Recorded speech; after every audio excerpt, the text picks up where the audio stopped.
Good morning to all the parents for this workshop whose topic is 6 step for child's fitness. So let's start the workshop. So, are you really concerned for your child's fitness? Maximum of you will say yes. Then my next question will be, are you ready to work for your child's fitness? Concern होना और work करना दोनों में बहुत फर्क होता है. बहुत सारे पेरेंट्स कंसर्न होते हैं बच्चों के लिए, लेकिन उनके पास टाइम नहीं होता. बहुत सारे रीजंस हो जाते हैं जिसकी वजह से वो अपने बच्चों के साथ वर्क नहीं कर पाते हैं. So concern and work are two different thing. If you are concern and after that if you are ready to work for your child's fitness, then here I have answer for that how you can work with your child's fitness. So let's start our workshop.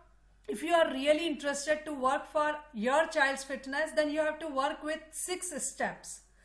Out of that, first step is physical exercise.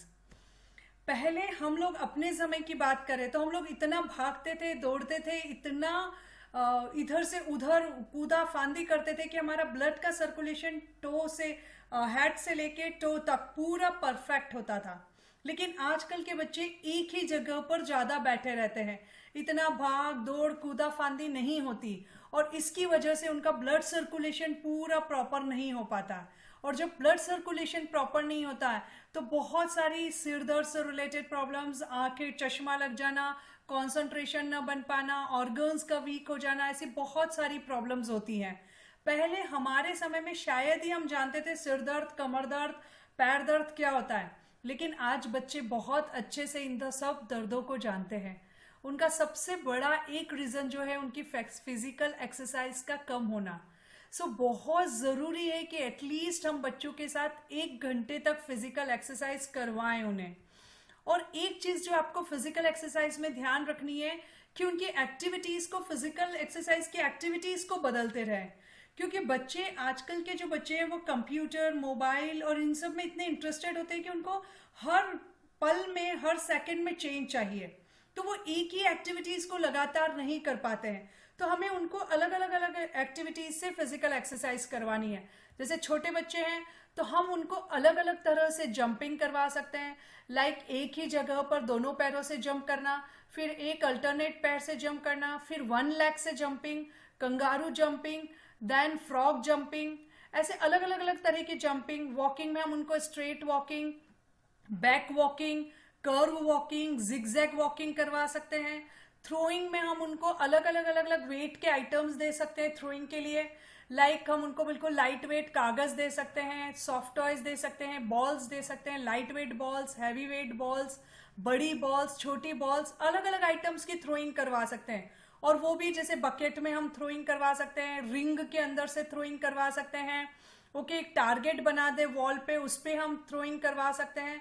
तो इन सब exercises को जब हम अलग अलग तरह से करवाएंगे तो बच्चों की ग्रॉस मोटर स्किल्स अच्छी होती हैं. ग्रॉस मोटर स्किल्स मतलब होता है बॉडी, हैंड और लेग्स का कोऑर्डिनेशन, जो स्टार्टिंग एज में डेवलप करना बहुत ज़रूरी है.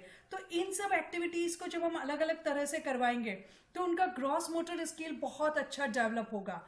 किकिंग में हम उनको लाइक फ्लैट आइटम की किकिंग की बोल सकते हैं, राउंड आइटम्स, अलग अलग शेप्स के आइटम्स की kicking, light weight item, heavy weight item की किकिंग.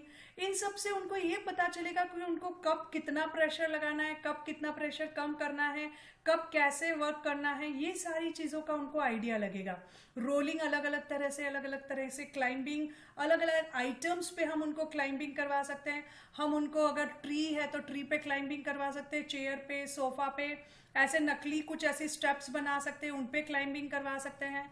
अलग अलग रेसेस उनको करवा सकते हैं, डांस करवा सकते हैं, जुम्बा, पीटी, डिफरेंट एक्सरसाइजेस, यानी बहुत सारी एक्टिविटीज हम करवा सकते हैं. और ज़रूरत है हमें डेली 1 घंटे एक्सरसाइज करवाने की. सेकंड, अगर यंगस्टर्स है तो उनको हम Zumba, PT, dance, running, jogging, skipping, aerobics, game, swimming, cycling, इनमें से कोई भी एक्टिविटी का बोल सकते हैं. और हम थोड़ा सा बड़े बच्चों के लिए फिक्स कर सकते हैं कि भाई अगर वो डेली करेंगे फिजिकल एक्सरसाइज तभी उनको कोई पर्टिकुलर आइटम मिलेगा. जैसे मैंने अपने बच्चों के लिए फिक्स कर रखा है कि अगर आप फिजिकल एक्सरसाइज कर लेंगे तभी आप डिनर लेंगे. या डिनर के पहले आपको फिजिकल एक्सरसाइज करना है, वो डिनर पे यार मैंने पूछा फिजिकल एक्सरसाइज हुई, उन्होंने बोला नहीं, तो मैं बोलूँगी ओके पहले 1 घंटा फिजिकल एक्सरसाइज करो फिर आप डिनर लेना, राइट। तो हम उनकी ऐसी कुछ हैबिट या ऐसी चीज़ों से उनको लिंक कर सकते हैं, पर ज़रूरत है डेली 1 आवर फिजिकल एक्सरसाइज करवाने की। उससे उनका ब्लड सर्कुलेशन अच्छा होगा, स्टेमिना बढ़ेगा, भूख अच्छे से लगेगा और फिजिकली स्ट्रांग बनेंगे, जो आज के एनवायरनमेंट में बहुत ज़्यादा रिक्वायर्ड है, राइट। सेकंड स्टेप जिसके साथ हमें वर्क करना है that is adequate diet. Adequate diet अगर हम बच्चों को देखें, आजकल जो लाइफ स्टाइल हो गया है, खाने पीने की जो आदतें हो गई है, न्यूट्रिशंस की जो कमी हो गई है, उन सब की वजह से बच्चों को डाइट की डेफिशिएंसी हो रही है, न्यूट्रिशियस डाइट की डेफिशिएंसी हो रही है। पहले हमारे समय में अगर डायबिटीज़, या पहले हम और पुराने समय की बात करें तो डायबिटीज़, कोलेस्ट्रॉल, हार्ट का प्रॉब्लम होता था तो हम समझते थे शायद 70-80 का पर्सन है, अब वो 40s-50s में आ रही है। और अगर हमने बच्चों की केयर नहीं की तो शायद उन लोगों को ये डिसीजेस 20s-30s में आ जाएंगी। इसलिए बहुत ज़रूरी है कि हम उनके डाइट को लेके अभी से कॉन्शियस बने। और डाइट में हमें 2 चीज़ें करनी है।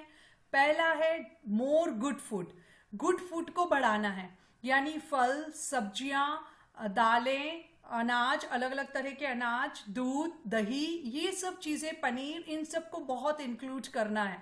अब हमें पता है ये सब चीज़ें बहुत अच्छी होती है, हम बच्चों को बोलेंगे खाओ और वो खा लें, ऐसा नहीं होने वाला। हमें उनके साथ थोड़ी मेहनत करनी पड़ेगी। और हम कैसे मेहनत कर सकते हैं? हम उनको मोटिवेट कर सकते हैं गुड फूड के लिए। कभी कभी थोड़ा सा हम फोर्स भी अप्लाई कर सकते हैं कि भाई खाना ही पड़ेगा। कभी स्ट्रिक्ट भी हो सकते हैं, कभी थोड़ा सा सॉफ्ट भी हो सकते हैं।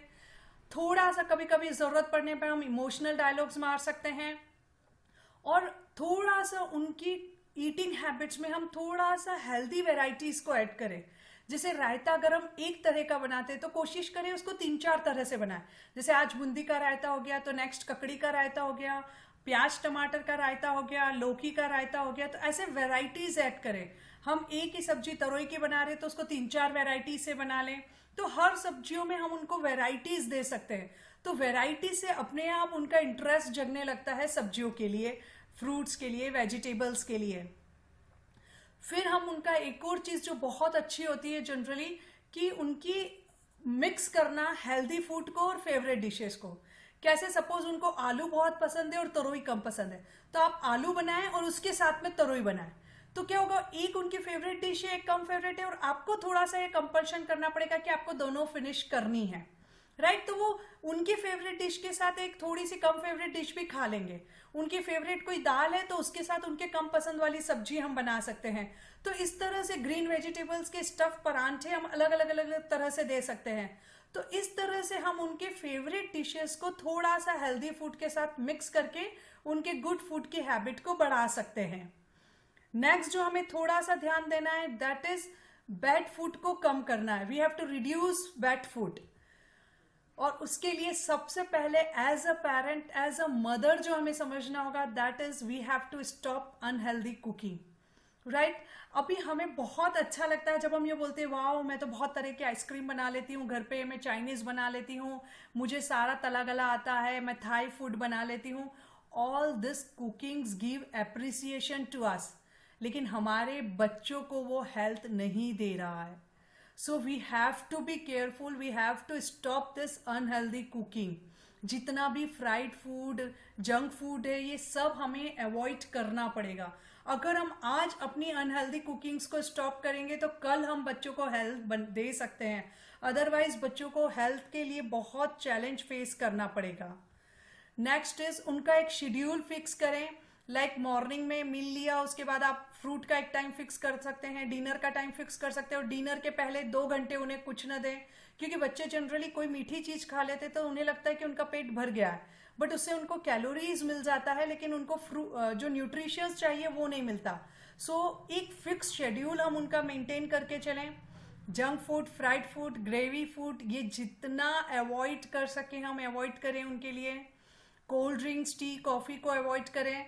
और शुगरी फूड, बच्चे अभी आज की तारीख में क्रीम वाले बिस्किट्स, जैम्स, जेलीज, जितने भी ड्रिंक्स आते हैं, ये सारी चीज़ें बहुत ज़्यादा उसका इंटेक कर रहे हैं। Ice creams, chocolates, okay, different different shakes, falooda, ये सारी चीज़ों का बहुत ज़्यादा इंटेक हो गया है। और जनरली जब शुगरी फूड बच्चे लेते हैं तो उनको एकदम से ऐसा लगता है कि पेट भरा हुआ है और एकदम से एनर्जी फील होती है, लेकिन वो एम्प्टी कैलोरीज होती है, उसमें एनर्जी होती है लेकिन न्यूट्रिशंस नहीं होते हैं। तो उसमें वो धीरे धीरे धीरे धीरे अगर बच्चा बहुत ज़्यादा शुगरी फूड खा रहा है तो हाइपर भी होता जाता है। तो हमें कोशिश करनी है शुगरी फूड को और इन सबको कम से कम कर सके बच्चों की डाइट में। अगर हम उनका डाइट को आज से थोड़ा सा मेंटेन करने की कोशिश करेंगे तो हम कल उनको एक अच्छी हेल्थ दे सकते हैं। थर्ड थिंग जो हमें वर्क करनी है, that is we have to focus on mental development. Mental development में ऐसा बोला जाता है कि हमारा जो ब्रेन है वो दो पार्ट में डिवाइडेड होता है, लेफ्ट ब्रेन और राइट ब्रेन।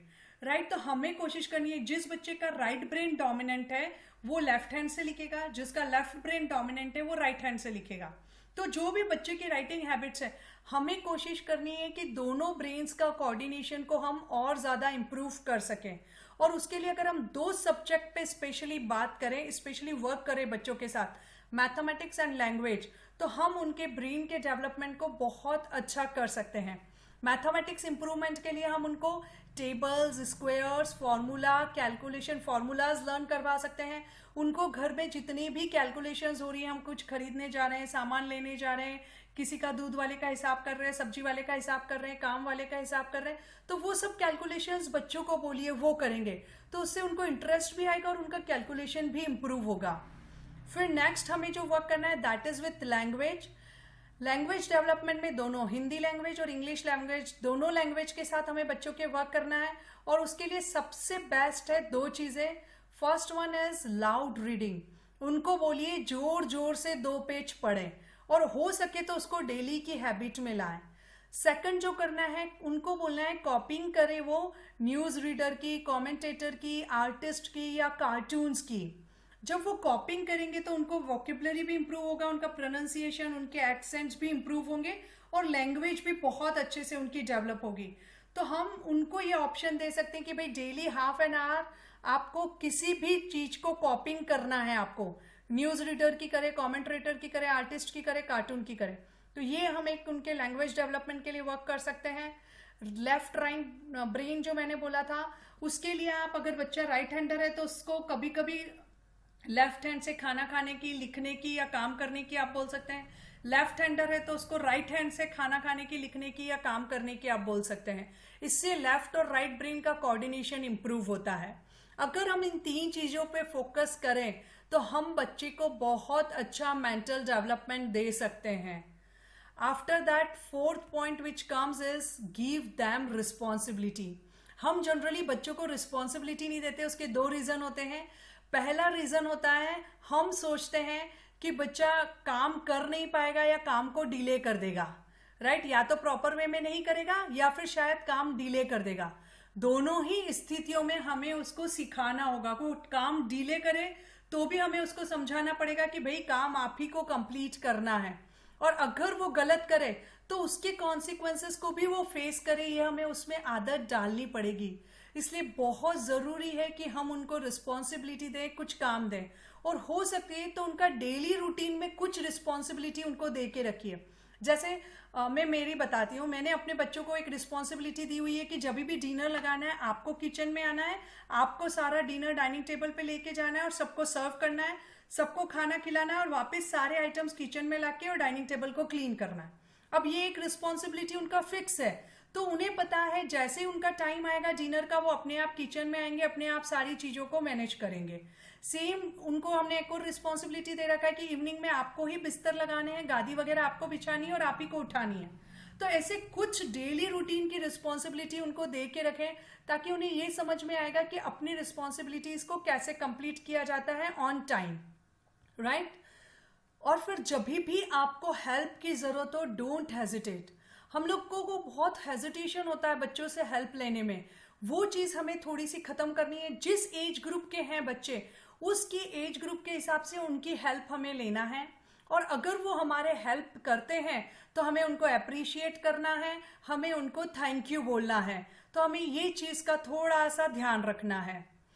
कभी कभी ऐसा होता है कि बच्चों के बहुत ज़्यादा इमोशनली बच्चे डिस्टर्ब होते हैं, फ्रेंड से लड़ाई हो गई, टीचर ने कुछ डांट दिया, पापा ने कुछ बोल दिया, मम्मी ने कुछ बोल दिया, घर में किसी ने कुछ बोल दिया, तो इमोशनली डिस्टर्ब हो जाते हैं। ऐसे समय हमें बच्चों के एक्शन को चेंज करना है। यानी क्या करना है, हमें उनको उनकी फेवरेट फ्रेग्रेंस, अगर उनकी कोई भी है तो उनको बोलिए कि वो जो फेवरेट फ्रेग्रेंस उनकी है उसको स्मेल कर लें अच्छे से, या फेवरेट कलर को देख लें, या फेवरेट सॉन्ग सुन लें, या फेवरेट पर्सन को कॉल कर लें, फेवरेट फ्रेंड को कॉल करके बात कर लें, या फिर उनका कोई भी फेवरेट वर्क है जैसे आर्ट एंड क्राफ्ट का, स्पोर्ट्स का, उस फेवरेट वर्क को कर लें। वो अगर ये चीजें फेवरेट वाली वो करके रखेंगे तो अपने आप उनका जो इमोशंस है विद इन मिनट्स या विद इन आवर्स कंट्रोल में आ जाएंगे। सो हम उनको ये एक हैबिट बनाएं कि जब भी आप इमोशनली डिस्टर्ब हो, change your action and your emotions will be in your control. So this we can teach them. Next is we have to teach them to be human. हमें उन्हें ये सिखाना पड़ेगा कि इंसान और इंसानियत क्या है। कितनी बार देखा है बच्चे घर में जो काम वाले होते हैं, दूध वाले होते हैं, सब्जी वाले होते हैं, उनको नाम लेके बोलते हैं, तू तकारे से बोलते हैं, है ना, थोड़ा सा अच्छे से ट्रीट नहीं करते हैं। तो इट्स आवर रिस्पॉन्सिबिलिटी कि हम उनको समझाएं कि भाई irrespective of caste, irrespective of status, irrespective of education, आपको हर ह्यूमन को रेस्पेक्ट करना है। उनको अगर आपसे बड़े हैं तो आप करके बोलना है, उनका नेम नहीं लेना है। ये सारी चीज़ें हमें उनको सिखाना पड़ेगी। सेकंड चीज़ जो हमें सिखाना पड़ेगी उनको वो है कि हमें इंसानों से प्यार करना और आइटम्स को यूज़ करना सिखाना होगा। जबकि आज की हमारी जो जनरेशन है वो ज़्यादा आइटम्स को प्यार करने लगी है और इंसानों को यूज़ करने लगी है मतलब से। तो उस चीज़ को हमें थोड़ा सा चेंज करवाना पड़ेगा। यहाँ पर मैं एक एग्जांपल शेयर करना चाहूँगी मेरे फ्रेंड का। मेरे फ्रेंड एक बार मेरे इंस्टीट्यूट पे हम लोगों ने एक म्यूजिकल नाइट रखा था। उस म्यूजिकल नाइट में हम लोगों को मेरे को माइक की और स्पीकर की ज़रूरत थी। तो मेरे फ्रेंड के पास था माइक और स्पीकर। मैंने उसको कॉल किया, उसने बोला ठीक है तुम लेके जाओ।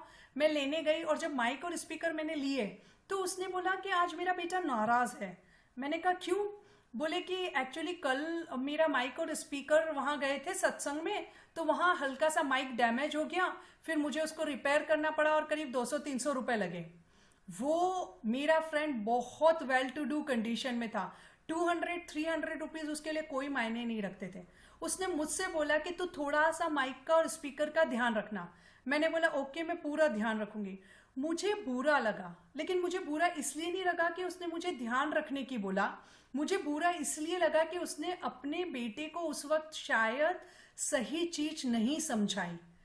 आप सोच के देखिए 200-300 रुपए ज्यादा मायने रखते हैं, या जिस पर्पस से माइक और स्पीकर गया था सत्संग, इतने लोगों ने उसको यूटिलाइज किया, इतने लोगों तक उसका एसेंस पहुंचा, इतने लोग उस सत्संग में खुश हुए उस माइक और स्पीकर की वजह से। उस समय बेटे को ये समझाना चाहिए कि बेटा जिस पर्पस से माइक स्पीकर गया था that was bigger than damage. अगर लगा 200-300 हम रिपेयर करवा लेंगे, आइटम है टूटेगी भी, रहेगी भी, सब कुछ होगा, बट उसके लिए हम जिस पर्पस से हमारा स्पीकर माइक चाह रहा है उस पर्पस को हम डिनाई नहीं कर सकते। तो थोड़ा सा हमें सिखाना पड़ेगा बच्चों को। कितनी बार फ्रेंड्स के लिए बच्चे बहुत सारे सेक्रीफाइस करते हैं, अपने आइटम्स उनको दे देते हैं, बहुत ज़्यादा उनके लिए वर्क करते हैं, तो हम पेरेंट्स उनको डांट देते हैं, गुस्सा कर देते हैं। No, that is totally wrong. उनको अपने दोस्तों के लिए एफर्ट्स करने दीजिए, उनको अपने दोस्तों के लिए फाइट करने दीजिए, उनको अपने दोस्तों की इंपॉर्टेंस समझने दीजिए, अपने कजिन्स के लिए कॉम्प्रोमाइज करने दीजिए, अपने अंकल आंटी के लिए कॉम्प्रोमाइज करने दीजिए। उनको सिखाइए कि भैया लव, पर्सन्स को लव करना इंपॉर्टेंट है, आइटम्स को सिर्फ यूज करना है। तो we have to teach this to them. Next thing जो हमें करनी है, उनको समझाना है कि whatever you have to be grateful for that. आपको जो मिला है वो मोर देन इनफ है, जस्ट एंजॉय दैट। तो ये चीज हमें उनको सिखानी पड़ेगी, समझानी पड़ेगी। Last but not the list, जिस चीज के साथ हमें काम करना है वो है action be more and mobile TV computer be less. मेरे ख्याल से इसको समझाने की बहुत ज़्यादा ज़रूरत नहीं है, क्योंकि सबको पता है कि मोबाइल टीवी कंप्यूटर बच्चों का लेस होना चाहिए। वो बहुत ज़्यादा इनसेंसिटिव, इररिस्पॉन्सिबल हो रहे हैं इन सब की वजह से. सो ये आइटम्स थोड़े कम होने चाहिए, इस पे यूज़ उनका कम होना चाहिए और एक्शन मोर होने चाहिए. बट एक्शन के लिए हमें उनके लिए नई नई क्रिएटिव एक्टिविटीज़, नई लर्निंग लानी होगी. कितनी बार मैंने देखा, जैसे हमारी टाइम पे मुझे याद है मेरी मदर हमेशा छुट्टियों में डिसाइड करके रखती थी कि इसको छुट्टियों में क्या सिखाना है. इस बार सिलाई सिखाएंगे, इस बार मेहंदी सिखाएंगे, इस बार बुनाई सिखाएंगे, इस बार पेंटिंग सिखाएंगे. आज के बच्चों को अगर जब वो फ्री होते हैं, हम बोलते हैं कुछ सीखने जाना, तो बड़े शान से बोलते हैं पूरा साल तो मेहनत करते हैं, अब तो एंजॉय करने दो. राइट? बट ये उनका बोलने का है, लेकिन हमें समझना है कि हमें उन्हें क्रिएटिव एक्टिविटीज और नई नई लर्निंग्स में एंगेज करना है. सेकंड चीज हमें जो देना है वो है उनको ऑप्शन देना है करने के. जनरली हम लोग उनको क्या ऑप्शंस देते हैं? ये मत करो, टीवी बंद कर दो, गेम मत खेलो, मोबाइल पे मत बैठो, उठ जाओ. लेकिन ये नहीं बताते कि वो करे क्या. तो हमें उनको ऑप्शंस देने पड़ेंगे कि भाई तुम एक काम करो, टीवी चालू करके जो भी न्यूज़ रीडर है उसको कॉपिंग करो, या आप 1 घंटा रीडिंग कर लो, या आप फिजिकल फिटनेस पे वर्क कर लो, आप कोई एक्सरसाइज कर लो, या आप कोई गेम खेल लो, आप ताश खेल लो, आप लूडो खेल लो. तो हमें उनको ऑप्शन सजेस्ट करने पड़ेंगे. सो डोंट से ये मत कर, ये मत कर, ये मत कर. ये बोलने की आदत डालिए कि अच्छा बेटा ये करो, अच्छा बेटा ये कर लो, अब ये कर लो. तो we have to suggest them options. Next, let them explore new friends, places and routes. उनको नए नए दोस्तों के साथ एक्सप्लोर करने दो. कितनी बार हम सोचते हैं कि बच्चों को बदमाश, गाली गलौज करने वाले, मस्ती धमाल करने वाले बच्चों के साथ नहीं रखना है, उनके फ्रेंड्स से हम दूर करने की कोशिश करते हैं. But that is totally wrong. हमें एक थोड़ा सा अवेयर रहना है, वॉच रखना है, पर उनको ये सीखने देना है कि सही क्या है, गलत क्या है. गाली भी दी जाती है, लड़ाई झगड़े भी होते हैं, मारपीट भी की जाती है, पर कब करना, कब नहीं करना, क्या सही है, क्या गलत है, जब वो ऐसे दोस्तों के साथ रहेंगे तब वो इन सब चीजों को सीख पाएंगे, समझ पाएंगे. So let them explore new friends, places and routes, क्योंकि इससे उनका माइंड का फ्लेक्सिबिलिटी भी इंप्रूव होता है. और डेफिनेटली अगर हम इन 6 चीजों के साथ, बच्चों के साथ, हम इन 6 पॉइंट्स पे, अगर 6 स्टेप्स पे वर्क करें, तो डेफिनेटली हम चाइल्ड की फिटनेस को बहुत स्ट्रॉन्ग कर सकते हैं. And as a parent it's our responsibility कि हम अपने बच्चों की फिटनेस पे वर्क करें. Last, I just want to let you know that things won't change overnight. You have to keep patience. चीजें एक रात में नहीं बदलेंगी, आपको थोड़ा सा पेशेंस रखना पड़ेगा, आपको अपने आप को कूल और काम रखना पड़ेगा. It is said that an egg broken from outside can be an omelette, but broken from inside can be a life. यानी अगर अंडे को अगर हम बाहर से फोर्सफुली टॉच करके अगर फोड़ेंगे तो उसका सिर्फ आमलेट बनेगा, भुर्जी बनेगी. यानी हम उनको बार बार बोलेंगे ये करो, ऐसे करो, वैसे करो, ये करो, वो करो, बार बार टॉर्च करेंगे तो शायद वो कर देंगे काम, लेकिन बहुत बड़े अचीवमेंट्स नहीं लेंगे. लेकिन अगर हम उनको गर्मी देंगे, माहौल देंगे, मोटिवेशन देंगे, एप्रिसिएशन देंगे, बार बार चीजों को एक्सप्लेन करेंगे, तो वो उस माहौल से जब अंदर से ब्रेक होंगे तब लाइफ निकलेगी. और उस समय वो सेल्फ डिसिप्लिन बनेंगे, कॉन्फिडेंट बनेंगे, अपनी लाइफ को खुद डायरेक्शन देना स्टार्ट करेंगे. टिल दैट टाइम हमें उनको लगातार समझाते रहना है. हम कितनी बार सोचते हैं कि यार मैंने 5 चीजें बचाई, मैंने 5 चीजें बताई, बच्चे ने 2 चीजें की, फिर सोचते हैं आप छोड़ो यार, सुनता तो है ही नहीं. बट ऐसा नहीं होता. आप फिर 5 समझाएंगे, फिर 2 पे एग्जीक्यूट करेगा, फिर 5 समझाएंगे, शायद 1 पे भी काम नहीं करेगा, फिर 5 समझाएंगे, 1-2 पे वर्क करेगा. बट अल्टीमेटली आप देखेंगे तो बच्चा धीरे धीरे ग्रो करेगा. आपको पेशेंस रखना पड़ेगा, कंटिन्यूअसली उनको मोटिवेट करना पड़ेगा, पॉजिटिव बोलना पड़ेगा, अप्रिशिएट करना पड़ेगा और चीजों को क्लियरिफाई करते चलना पड़ेगा. सूनर और लेटर वो अपने आप अंदर से ब्रेक होंगे. कुछ बच्चे बहुत कम टाइम में ब्रेक हो जाते हैं, कुछ बच्चों को बहुत टाइम लगता है, but we have to keep patience, right. और अगर इन सब तरह से हम बच्चों को पूरा एक्सप्लोर करने दें और पूरा उनको स्ट्रांग बनने दें, तो वो बहुत अच्छे से बहुत अचीवमेंट्स लेके लाइफ में आगे आ सकते हैं. So let your child B fit in all aspect and parameters. Thank you parents.